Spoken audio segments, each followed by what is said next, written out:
Et bonjour tout le monde, on se retrouve pour une nouvelle vidéo avec Tati Célie. Et coucou! Dans cette vidéo, on a pas mal de choses à vous montrer, des choses qui nous tiennent à cœur. Tu veux commencer? C'est des bilans d'achat, c'est du Kickstarter, de Lulul, Ulule, mignon, pas hein. Lulul, de l'Urban Comics avec de la nouveauté de dingue. Mais il y a un peu de tout en fait. Ouais, et il y a par rapport à des jeux à la zombicide, voilà. Allez, c'est parti, commence! Ah oui? Ah ouais, Là, ouais, là vas-y. comme ça, là? En plus, il y a Ou là, que pour- ici, là. Comme tu veux. Bon, je commence là, et après je finirai. Allez. Les gens, ils attendent pas. On est au 24e siècle. Les gens sont fatigués. Il faut que ça aille plus vite que Tu as TikTok. posté ta vidéo aussi loin? Allez. Bon, je continue la gamme des petits poneys réédition. Je ne les ai jamais vus en magasin, mais je les ai vus sur internet. Alors, je sais Donc- pas si vous avez déjà vu ça dans un magasin, mais ouais. la Donc là, réédition. c'est les 40e anniversaire pour les petits poneys célestes. Alors, j'en avais acheté un, que je l'ai mis en vitrine. Et j'en ai acheté un second. Puis un troisième. Et le quatrième. Et donc là, en fait, je le full set. Donc, il va y avoir Aurora, Polaris, Milky Way et Nova. Et ils ont la petite particularité d'avoir des petits traits. Je sais pas si on les verra bien. Un peu, ouais, mais ça va être difficile. On est vraiment désolé, on va essayer. Voilà, ils ont des petites rainures en dessin sur le, C'est ça. sur le corps. Ils ont des petites lanternes. Je sais pas trop comment expliquer. Des petites antennes ouais, sur la tête. Donc, encore des nouvelles boîtes, mais cette fois, c'est 40e anniversaire. Ouais. Après, la boîte, elle change complètement des autres, hein, même si le principe reste le même, c'est-à-dire qu'il y a une ouverture J'aime ici. moins, je t'en avais Et là. parlé. Alors, elles sont belles, hein, je dis pas le contraire. Mais j'aimais les boîtes un peu plus sobres, blanches. Oui, mais on reste dans le thème, en fait. C'est des Ah, mais poneys carrément. célestes, et du coup, en fin de compte, voilà, c'est vraiment le côté céleste. Du coup, c'est la gamme de 4. Et ça y est, Ouais. t'as les 4 alors. Et oui, Et oui. et oui. Et donc, voilà, c'est les trois qui me manquaient, parce que j'en avais déjà pris un. Mais là, ouais, j'ai pris le full set. Alors, je me dis que les rééditions comme ça, autant que je prenne le full, comme ça, je suis sûre de les avoir, que d'attendre, et en magasin, ils sortiront jamais. Ça, c'est clair et net, jamais ça, on les reverra en magasin, que ça soit dans les jours. Non, pleins c'est ou introuvable. autre. Après, c'est fini. Ça, Ça, c'est fini. Il n'y aura pas de réédition, des rééditions. En fait, Ouais. les petits poneys, Céline, elle collectionne uniquement les G1. Oui. Voilà. Elle C'est ça. collectionne pas du tout les autres. Même pas elle les regarde en fait. Elle s'intéresse vraiment qu'aux G1. Et donc, soit en loose, quand on fait des vide-greniers, des choses comme ça, mais ça fait quand même 2-3 ans qu'on n'en voit plus en vide-grenier. Ouais. Là, ça y est. Nous, déjà, il y a 4-5 ans en arrière, quand on les C'est collectionnait, compliqué. c'était très très compliqué, mais de temps en temps, on pouvait espérer en trouver un ou deux. Ouais. Mais là, maintenant, les G1, c'est très très difficile à trouver. Ben là, maintenant, Les c'est prix commencent à exploser aussi. sur Internet. Vinted, Le Bon Coin, eBay, enfin voilà. Sinon, comme ça, c'est compliqué, ouais. Alors là, c'est que des filles. Hein. Oui, il n'y a pas de... En réédition, Ouais, y a pas de téton, pour le hein. moment, j'ai Bon. pas vu de poil aux pattes. D'accord. Donc, pas de Hobbit de la comté. C'est ça. Ok. Voilà, donc là, on continue la gamme des petits poneys. Donc la vitrine, elle s'agrandit et il va falloir que je fasse le tri. Ok, c'est à mon tour. Vas-y. Allez, j'arrive. Dépêche-toi, on est au 24e siècle. Allez, moi je vous montre ça. Du livre un peu Wilson Nebula. Je remercie quelques abonnés de m'avoir parlé qu'il y avait un Ulule en cours par rapport à Wilson Nebula. Parce que c'est tout ce que j'aime.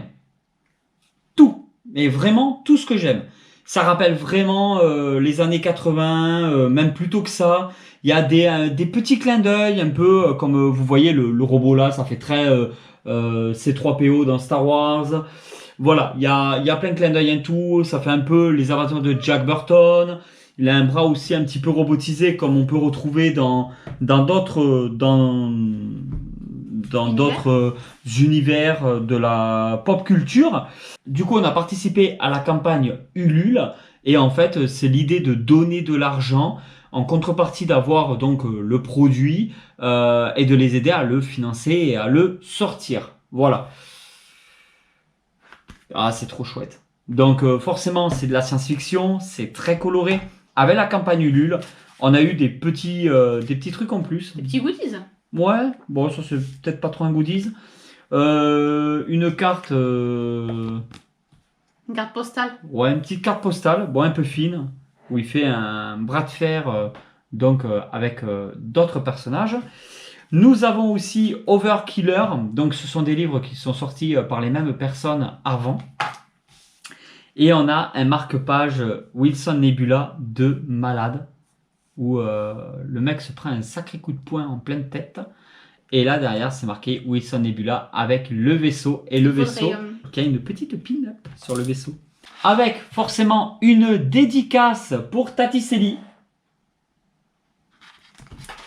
Voilà, Wilson Nebula. Bon, on peut vous montrer quelques pages, mais de toute façon, c'est des pages qui ont déjà été pas mal spoil. Voilà, juste pour vous donner une idée. Et tout à la fin, alors, on va pas vous le montrer, mais tout à la fin, il y a il y a deux pages c'est ça. pour merci à tous les difters qui ont fait le voyage avec nous. Donc, ça fait super plaisir d'avoir le nom, tout ça sur carrément dans le livre Wilson Nebula. Donc, c'est très rare quand on fait des campagnes comme ça, participatives, des Kickstarter, des Ulule. Mais c'est un plaisir vraiment d'avoir participé à la sortie. Voilà, d'avoir soutenu tout ça. Ouais. Donc, vraiment super. À toi. Noctera, donc on termine. Alors, je l'ai pas lu à l'heure actuelle où on fait la vidéo, hein, donc voilà. Mais j'avais les deux premiers, il me manquait le troisième tome. Mais t'as lu le 1 et le 2 quand même. Oui, ah oui. Et j'adore. Et en fin de compte, eh ben, c'est pour terminer la trilogie. Donc, je vais vous mais se termine là. Ouais. Ah, c'est fini, c'est la fin. Après, peut-être qu'ils vont faire une nouvelle saison ou autre, mais dans tous les cas... Là, tu le lis, c'est fini, c'est la fin. C'est ce que j'ai cru comprendre, oui. Après, je l'ai pas lu, donc je peux pas te dire. D'accord. Et je peux pas vous dire non plus. Ok. J'adore, en fait, Noctera parce qu'il joue énormément sur un jeu de lumière. En gros, il n'y a plus de soleil, donc il fait nuit. Et si on veut pas mourir, il faut qu'on reste éclairé. C'est pour ça qu'il y a beaucoup de lumière sur eux. En fait, dès qu'on se trouve dans le noir, on se transforme en monstre. Ouais, voilà. On en avait déjà parlé dans d'autres vidéos de la chaîne, les habitués sont déjà au courant. Ben voilà, on a le Noctera, donc tome 3. Oui, c'est ça, tome 3. De chez Delcourt. Oui, il est balèze quand même. Hein. Il est très beau, très balèze. Encore un livre pour toi. Oui. Alors du coup, il est plus petit celui-là, mais on change. Là, c'est Urban Comics, Poison Ivy. Alors, j'adore Harley Quinn, j'adore Poison Ivy. J'avais déjà les premiers tomes de Poison Ivy, j'avais beaucoup aimé, donc je continue. Le tome 3 de Poison Ivy. Donc, c'est les décès Infinite. Je sais pas comment on dit, mais bon, voilà, vous m'avez comprise. Et j'adore. J'aime beaucoup ce personnage-là, en fait. Et le fait d'avoir vraiment un comics à part entière, c'est top. Moi, je continue. Après, je pense pas que ça va s'arrêter là. Poison Ivy, c'est comme les Harley Quinn. Les Harley Quinn, il y en avait plein. J'ai dû me remettre à jour pour pouvoir retomber sur mes pattes et pouvoir les acheter au fur et à mesure maintenant. Donc, c'est ce que je fais avec Poison Ivy. Je les achète à chaque fois qu'il y en a un qui sort, je l'achète. Et puis, je prends le temps de le lire. Je le lirai dès que j'aurai fini mon livre en cours. Ensuite, il y a eu deux nouveautés de chez Urban Comics, même plusieurs. Donc, Urban Comics a sorti l'Energon Univers. Donc, on appelle ça Urban Comics EU pour Energon Univers. Maintenant, ça sera affiché juste ici. Alors, qu'est-ce que c'est? C'est tout simplement des licences qui vont être réunies chez Urban Comics, où on va trouver du Transformers, on va trouver du G.I. Joe, si je dis pas de bêtises. Normalement, oui. Et puis, je crois que tu as les... Voilà, Transformers, Voice Rivals et les G.I. Joe qui sont enfin réunis ensemble. Et ils ont appelé ça l'Energon Universe, où on va retrouver tous ces héros dans le même univers. Et franchement, alors le Transformers, je ne l'ai pas encore lu. À voir. Donc c'est tout nouveau. C'est des choses qui n'ont pas été rééditées, d'après ce que j'ai compris. C'est vraiment tout nouveau. Donc ça permet de vous lancer maintenant, à partir de ce moment-là, si vous voulez. Moi, j'ai lu celui-là, Voice Rival, je sais pas trop comment on dit, Void Rival. Donc, on va suivre deux races extraterrestres différentes qui ont donc des casques, des armures différentes, donc ils peuvent pas voir leur visage et se font la guerre depuis très longtemps. Et on va suivre l'histoire d'un gars et d'une femme qui se font la guerre, qui se sont crachés ensemble sur un genre de planète et pour en sortir, ils vont devoir, et malheureusement pour eux et heureusement pour eux aussi, faire équipe pour pouvoir s'en sortir. Je l'ai fini, je l'ai lu entièrement, j'ai beaucoup aimé, C'est vraiment pas mal. Je trouvais que... Alors, les dessins, on aime ou on n'aime pas. Je trouvais qu'autant il y avait des dessins qui étaient vraiment pas mal, autant il y avait des dessins peut-être pas bâclés, mais je sais pas, ça me posait un petit peu problème au niveau des détails. Alors, l'histoire, c'est un petit peu, je vous dis franchement, du vu et revu, ça m'a fait penser, c'est pas tout à fait pareil, mais limite un peu à Saga, où on voyait vraiment deux espèces différentes se lier d'amitié pour pouvoir avancer ensemble, malgré que leur monde soit totalement différent, et tu peux être vraiment puni par la loi si tu commences voilà. Bon, après, dans Saga, ils sont carrément ensemble, ils font un enfant ensemble. Ah, c'est vraiment un couple, voilà, quoi. que là, non, pas du tout. C'est juste, pour l'instant, de ce que j'ai lu, c'était juste de l'amitié. Après, on n'est pas à l'abri d'un petit coup de... Non, on va rester poli. Mais enfin, voilà quoi. Voilà. Coup de foudre, c'est ça que Ouais, tu cherchais. après, il n'y a pas de tétons et tout comme dans Saga. C'est plus adapté à tous les âges. Que dans Saga, il y avait quand même des séquences que je ne m'amuserai pas à montrer sur YouTube sous peine de voir ma chaîne supprimée. Notre chaîne YouTube, ça te concerne un minimum, tu sais, téton ou pas. Et donc, en fait, le truc, c'est que c'est vraiment pas mal parce que... Ben, pourquoi? Parce que c'est de la SF. Et comme c'est l'Energo Universe, et ben forcément, vous allez voir un petit peu de Transformers dans ce livre-là. Donc ceux qui sont vraiment fans de Transformers et qui veulent en savoir un peu plus, c'est vrai que le fait de lire ça, vous allez avoir quelques apparitions qui vont commencer de Transformers. En fin de compte, ils changent tout. Puisque là, en plus, c'est l'exemple typique, puisque Poison Ivy, admettons, il n'y a pas de brillant ni rien. Et là, en fait, ils ont complètement fait un style différent sur la couverture. Que ce soit la première ou la dernière couverture. Ouais, je sais pas si ça va bien se retranscrire en vidéo, En mais fait, c'est à la vrai qu'il y a... première page, ouais, ça brille un petit peu, il y a un effet un peu brillant.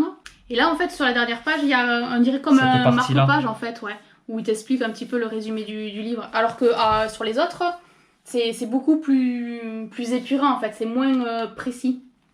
C'est complètement différent, en fait. Et C'est sur le vraiment dos, une nouvelle gamme.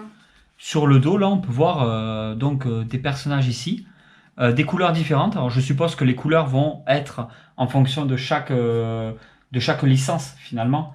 Peut-être qu'il va y avoir ouais. à chaque fois pour les Void Rival la couleur violette, et peut-être à chaque fois pour les Transformers la couleur bleue. Ça, c'est l'avenir qui nous le dira, mais je pense que ça va être classé comme ça.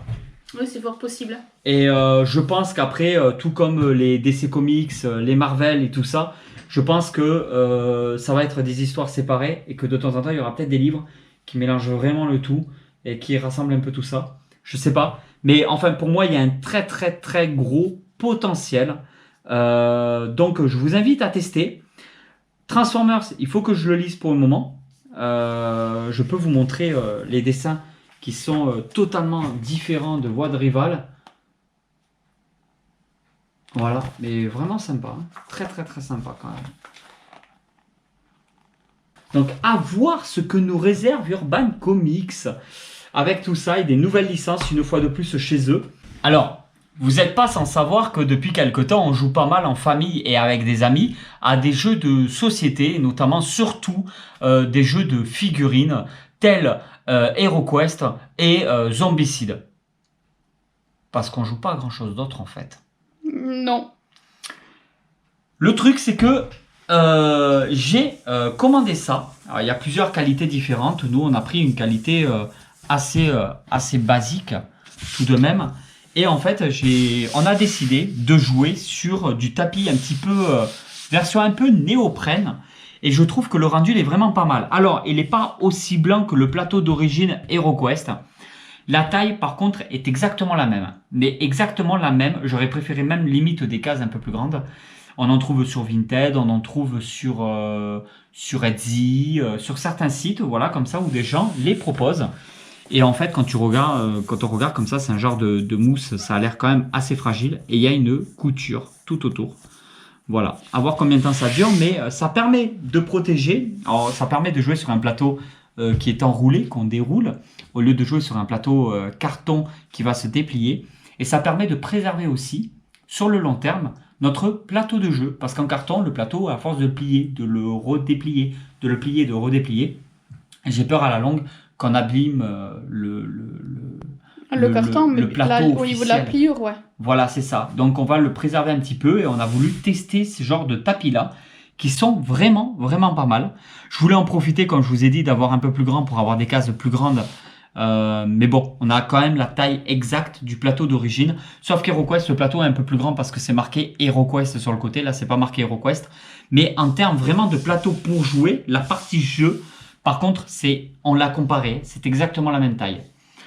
Donc, c'est très intéressant. Voilà. Il est un peu plus terne, hein, comme je vous ai dit. Il est un peu plus jaunâtre, marqué comme ça. Il est moins clair. Peut-être que certains vont préférer, peut-être que ça va faire un petit côté un peu plus terne, un peu plus réaliste, peut-être. T'en penses quoi, Céline? En fait, le rendu, c'est plus peut-être dans les... Comme on est dans un donjon, c'est un peu sombre. Donc, en soi-même, ça ne te dérange pas tant que ça. Puisqu'il reste quand même des couleurs assez peps. Hein, le vert, le bleu et tout, ça ressort quand même. Moi, sur le plateau, quand on voulait le commander, parce qu'au début, on s'est dit, bon, ben, ça serait bien de trouver un plateau où on puisse enrouler et tout, en style néoprène. J'avais un petit peu peur au niveau des angles, savoir si ça valait le coup ou pas, si ça allait accrocher à la table ou si on allait avoir des problèmes quand on allait mettre les jetons, peut-être, quand on allait avancer et tout. Et en fait, non, pas du tout. Ben, en fait, il s'aplatit très très bien. Hein. Il fait pas des ondulations partout. Ouais. Il est quand même très plat, donc ça, c'est très bien. Moi, là où je suis un peu déçu, ça doit dépendre de la qualité que vous prenez peut-être. Sur le plateau d'origine, les figurines et les petites pièces que l'on va poser sur le plateau ont tendance à glisser. Oui. À beaucoup glisser. Et en fait, je me suis rendu compte que ça glisse quasiment pareil sur ce genre de plateau-là. C'est pas plus fixé. Ouais, là, ça adhère moins en fait. Ouais, voilà. Bah, ça adhère pareil en fait. Oui, bien sûr, mais je me suis mal exprimée. Moi, j'aurais aimé que ça adhère plus. J'étais dans l'idée que ça allait adhérer plus sur les personnages, mais non, ça adhère exactement pareil. Donc voilà, et puis après, l'avantage, comme Céline nous dit, c'est que, hop, on peut l'enrouler sans vraiment l'abîmer et sans qu'il prenne de plis. Donc voilà, il y a quand même une certaine souplesse, comme vous pouvez le voir, et ça ne laisse aucune marque. Donc ça, c'est vraiment génial. J'aime bien ce côté-là. Il y en a d'autres. Hein. Il y en a sur la glace, tout ça, par rapport à l'extension du monde de glace. Je ne sais plus comment ça s'appelle. Donc je pense qu'on va finir par le prendre aussi à l'occasion. Mais enfin voilà, je suis pas du tout déçu. J'aime bien. Et puis ça va nous épargner un petit peu sur le long terme notre plateau d'origine. Que il va malheureusement, à force de jouer au jeu, même la boîte, voilà, vous connaissez les jeux de société, sur le très long terme, ça reste du carton. À un moment donné, on a beau le bichonner, si on l'utilise, bon bah ça, malheureusement, ça s'abîme quoi. Et voilà. Et moi, je suis maniaque, mais je veux jouer quand même avec. Alors. Ouais, dernière nouveauté, dernier petit packaging. Pour du Zombicide Invader. Bon après, par contre, comme on disait, hein, c'est vraiment dommage qu'il y ait cette petite boîte-là toute simple. Ouais, c'est vraiment les boîtes carton, il n'y a pas de dessin, il n'y a rien par rapport aux autres boîtes que l'on a d'extension et tout quoi. C'est ça. En fait, il faut vraiment connaître la boîte pour savoir ce qu'il y a à l'intérieur. Voilà, c'est marqué juste là, mais après, comme Céline a dit, soit vous faites des recherches sur Internet, soit vous savez déjà ce qu'il y a à l'intérieur de la boîte. C'est des packs Kickstarter que de temps en temps il y a, comme ça, qu'on peut avoir. Moi, je les retrouve, je les achète d'occasion, j'essaie de négocier un peu les prix, et ça permet d'avoir des extensions. Alors, on va vous montrer un petit peu tout ça. Voici la boîte. Alors, c'est pour vous montrer, hein. On vous explique. Donc ça, ce sont les cartes, pareil, il faut qu'on les débliste là, il faut qu'on les ouvre. Et en fait, ces cartes-là, il faut les mélanger avec les autres cartes du jeu pour faire les apparitions de tous ces petits monstres-là, enfin eux, qui apparaissent, enfin les deux abominations quoi. Parce qu'en fait, je m'embrouille là. C'est un pack avec que deux abominations finalement. Parce que ça, c'est les petites créatures qui vont avec l'abomination de la mer porteuse. Et quand c'est cette couleur-là, dans les zombicides, ce sont les personnages, les héros, on les appelle... Les survivants. Merci Tati Célie, les survivants. Et ça, c'est la petite page que l'on a avec, qui explique un petit peu le fonctionnement de ces deux créatures. En anglais, bien évidemment. Ouais, lui, c'est pour tonton ça. Et lui là, il est stylé grave, hein. On dirait une apocalypse à lui tout seul. Après, il est sympa. Hein. Ah ouais, lui, s'il te mord, t'as la diarrhée pendant 3 jours. Hein. Pourquoi j'arrête ta carte? Alors,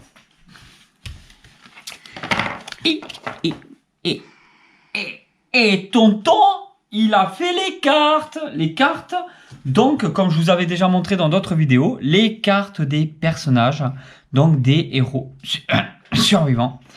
Voilà, les différentes cartes.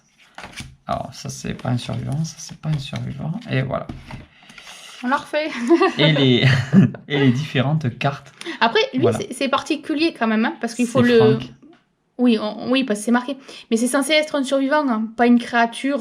C'est des xénos, ouais, c'est bien ça. Ouais, non, du coup, c'est particulier, c'est sympa. En fait, les monstres dans le Invader, ce sont des xénos. Donc, ce sont des créatures extraterrestres qui vivent sur donc la planète, je sais plus comment elle s'appelle, là où on joue au jeu. Et en fait, lui, il s'appelle Frank, donc c'est un xéno gentil. Voilà. Ensuite, nous avons lui. Et là, nous avons les 2 cartes des abominations que j'ai fait. Donc, toujours pareil, avec la petite boîte de là où on trouve, hein, qu'on peut retrouver aussi la petite boîte ici. Donc, en fait, c'est la boîte de là où on trouve le coffret, quand j'ai envie de les ranger, les points de vie, les points d'attaque, tout ça. Et des informations sur les personnages. Toujours pareil, c'est Tatiseli qui plastifie. C'est très propre, j'aime bien, et ça nous permet de jouer. On a des cartes en français. Alors... Toujours pareil, hein. En termes de qualité, c'est une tuerie. Oui. Ah ouais, elle est vraiment génial, ouais. Regarde, moi quand je vois ça, c'est de la bellicitude, de la jalouserie, du kiki tout dur et du téton très dur. T'as vu ça? Mhm. Non mais c'est de la tuerie. Oui, oui, c'est de la tuerie, oui. Ça c'est beau, hein. Après, c'est dommage parce que bon, avec la caméra, on ne pourra pas faire de zoom ou quoi, mais c'est très impressionnant parce qu'au niveau des dents, au niveau de la langue et tout, c'est tout petit, les petits yeux et tout, et pourtant ils sont toujours là et ils sont super bien faits. Il a une tête de Predator un peu au niveau de la mâchoire. Ça fait, enfin moi ça me fait toujours penser à ça. Ouais. Il y a plein de créatures dans plein d'univers différents où ils ont repris un peu cet aspect du Predator.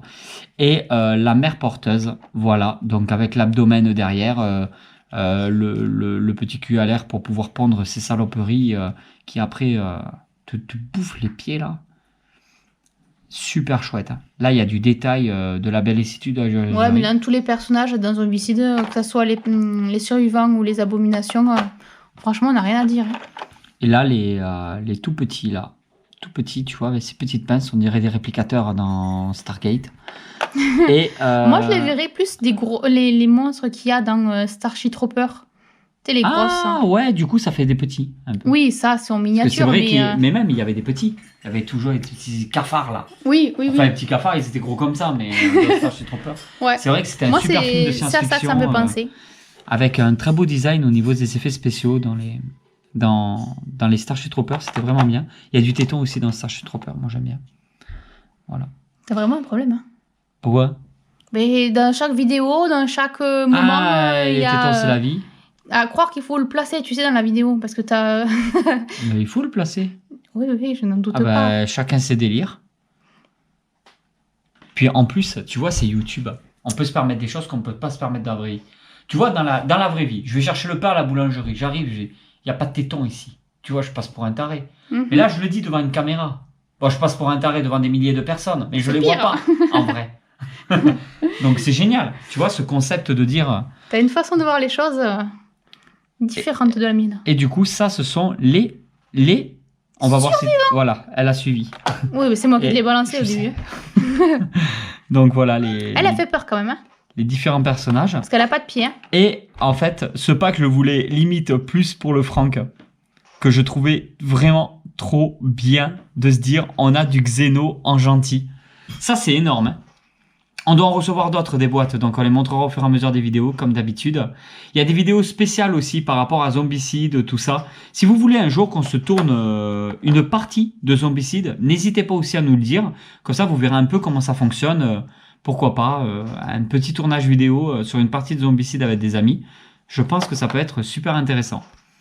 Le seul gros problème à cette boîte, on en avait parlé, c'est que là, pour une fois, c'est vraiment une boîte en carton classique par rapport aux autres Zombicide qui ont vraiment des boîtes plastifiées, un carton plastifié très joli avec un design après, en dingue. soi-même, qui veulent faire une petite boîte vite fait à la One Again Butterfly, pourquoi pas? Mais à la limite... quoi?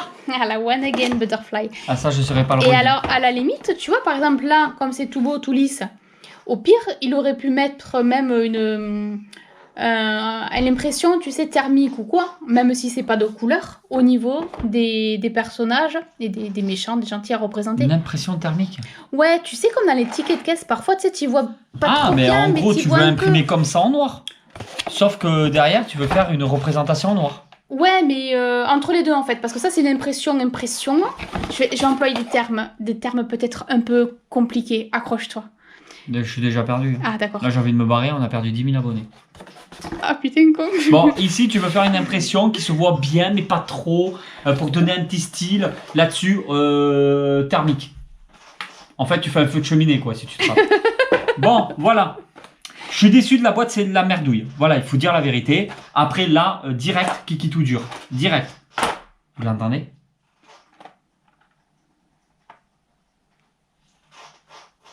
Je sais pas si vous entendez. Il est content. Ça, c'est Jack, comme c'est un perroquet.